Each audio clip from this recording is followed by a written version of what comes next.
Hi friends, നമ്മുടെ വീട്ടിലുള്ള normal stitching machine ഉപയോഗിച്ച് എങ്ങനെയാണ് ഹെമ്മിങ് ചെയ്യാന്നുള്ളതാണ് കേട്ടോ ഈ വീഡിയോയിൽ കാണിക്കാൻ പോകുന്നത്. നമ്മൾ സ്ലീവിന് 1/4 ഇഞ്ചോ അല്ല 1/2 ഇഞ്ചോ മടക്കി ഹെമ്മിങ് ചെയ്യാൻ വേണ്ടി വെക്കുമല്ലോ, അതേപോലെ തന്നെ ഇങ്ങനെ മടക്കി വെക്കുക. ഇത് ഞാൻ വെറുതെ മടക്ക് പോവാതിരിക്കാൻ വേണ്ടി ഒരു റഫായിട്ടൊരു സ്റ്റിച്ച് ഇട്ടിരിക്കുകയാണ് കേട്ടോ, ലോങ് സ്റ്റിച്ച്. മടക്കിയ ഭാഗം താഴേക്ക് പോകണം. ഇതിൽ കാണിക്കുന്ന പോലെ നമ്മൾ മടക്കിയ ഭാഗം അടിയിലേക്ക് പോകണം. ചീത്ത വശമാണ് കേട്ടോ മുകളിലേക്ക് വരേണ്ടത്.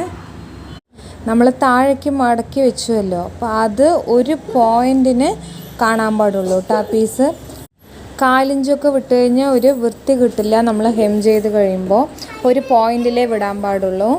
ഞാൻ ഒരു പോയിൻ്റ് വിടാൻ പറഞ്ഞല്ലോ, അപ്പോൾ ആ ക്ലോത്തിലാണ് കേട്ടോ ആദ്യം അടിക്കേണ്ടത്. ഒരു 3-4 സ്റ്റിച്ച് ഇട്ട് നിർത്തുക. എന്നിട്ട് ഇപ്പുറത്തെ ഈ ക്ലോത്ത് കണ്ടില്ലേ, ഇതിൽ ഒരു സ്റ്റിച്ച് ഇടുക, അതായത് സൂചി ഒന്ന് ഇറക്കി ഒന്ന് കയറ്റുക. അപ്പോൾ അതാണ് കേട്ടോ ഒരു സ്റ്റിച്ച് എന്ന് പറയുന്നത്. ഞാനൊന്നും കൂടി സൂം ചെയ്ത് കാണിച്ചു തരാം കേട്ടോ. അപ്പോൾ ഇതേപോലെ തന്നെ ഒന്ന് സൂചി ഇറക്കി കയറ്റുക. എന്നിട്ട് പിന്നെ നമ്മൾ ഒരു പോയിൻ്റ് മടക്കി വെച്ചിട്ടുണ്ടാവുമല്ലോ, അപ്പോൾ ആ തുണിയിലേക്ക് അതേപോലെ ഒരു 3 സ്റ്റിച്ച് ഇട്ടെടുക്കുക.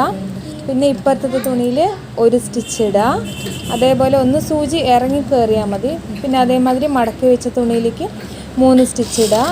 പിന്നെ ഇപ്പുറത്ത് ഒരു സ്റ്റിച്ച് ഇടുക. അതേപോലെ തന്നെ ഇപ്പം നമ്മൾ നേരത്തെ ചെയ്ത പോലെ തന്നെ ഇത് മുഴുവനും കറക്റ്റായിട്ട് ചെയ്തെടുക്കുക.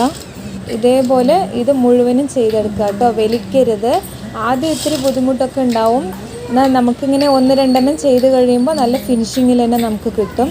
നമ്മൾ കയ്യിൽ ചെയ്യുന്നതിനെക്കാട്ടിലും നല്ല ഫിനിഷിങ്ങിലും കിട്ടും. നമ്മൾ കയ്യിലാണ് ഹെം ചെയ്തെടുക്കണമെന്നുണ്ടെങ്കിൽ കുറച്ച് കഴിയുമ്പോൾ ആ നൂലിങ്ങനെ വിട്ടു വരാറുണ്ടല്ലോ, അപ്പോൾ അതുപോലത്തെ പ്രശ്നമൊന്നും വരില്ല കേട്ടോ. നമ്മൾ ഈ മെഷീനിൽ ചെയ്യുന്നത് കൊണ്ട് തന്നെ നമ്മളായിട്ട് പിരിച്ചെടുക്കാതെ ആ ഹെമ്മിങ് ഒരിക്കലും തനിയെ പിരിഞ്ഞ് വരില്ല. ഇതേപോലെ നമ്മൾ സ്റ്റിച്ച് ചെയ്യുമ്പോൾ തുണി ഒന്ന് അങ്ങടേക്ക് വലിച്ചു കൊടുക്കുക, ഇപ്പുറത്തെ സ്റ്റിച്ച് ചെയ്യുമ്പോൾ ഇപ്പുറത്തെ സൈഡിലേക്ക് വലിച്ചു കൊടുക്കുക. ഇത്രയേ ഉള്ളൂ, നല്ല സിമ്പിളായിട്ട് കിട്ടും.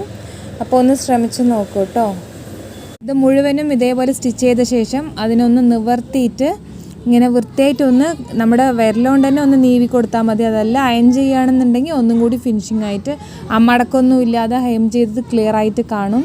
നല്ല വൃത്തിക്ക് തന്നെ കിട്ടും കേട്ടോ. ഇത് വൈറ്റ് കളർ ആയതുകൊണ്ട് അങ്ങനെ വീഡിയോയിൽ കാണുന്ന ക്ലിയർ ആയില്ല എന്നുണ്ടെങ്കിൽ ഒന്നും കമൻറ്റ് ചെയ്താൽ മതി. ഞാൻ വേറെ കളർ നൂലിട്ടിട്ട് ചെയ്തു തരാം കേട്ടോ. അപ്പോൾ ഇത്രയേ ഉള്ളൂ കേട്ടോ ഇന്നത്തെ വീഡിയോ. ഇഷ്ടമായി എന്നുണ്ടെങ്കിൽ സബ്സ്ക്രൈബ് ചെയ്യാൻ മറക്കല്ലേ.